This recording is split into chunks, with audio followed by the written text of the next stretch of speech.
So we went shopping for second-hand drivers in Bangkok. So what to keep in mind when you are shopping for a new second-hand driver is the flex of the shaft, the length of the shaft, the weight of the shaft, the degrees of loft of the driver, and the actual size of the driver head as well. So we tested out 6, 3 went into final contention. We took like 6 shots with each driver and we were looking for obviously consistency, distance, sound and feel. So let's see how it went down.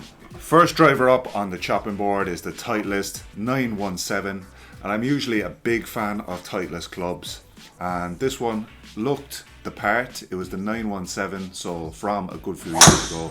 This came with 9 degrees of loft and it came with a stiff shaft.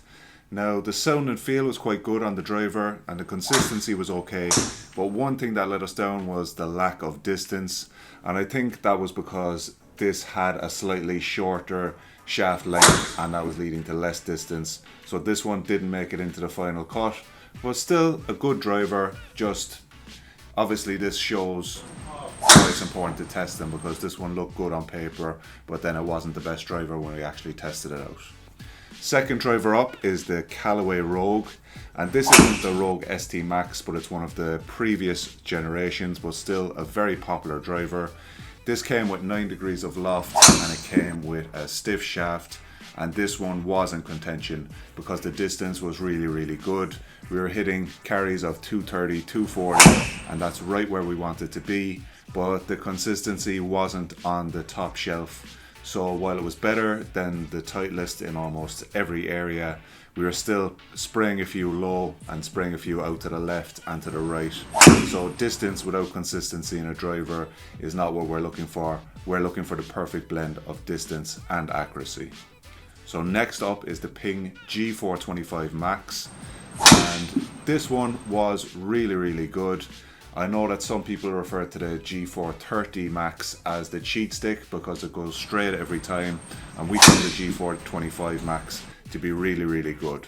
So we were getting great distance from this driver and we were also getting really good consistency, which we saw mostly when we got back home afterwards, and we saw that every shot we hit with this driver actually went straight down the middle and with good distance. So this one was a very strong contender and an excellent driver.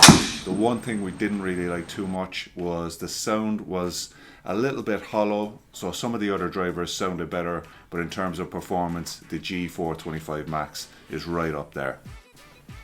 And the last driver that we tested was a Japanese design called the Rodeo S design, and this came with an extra stiff shaft. It was consistent, it was long, and it had good sound and feel.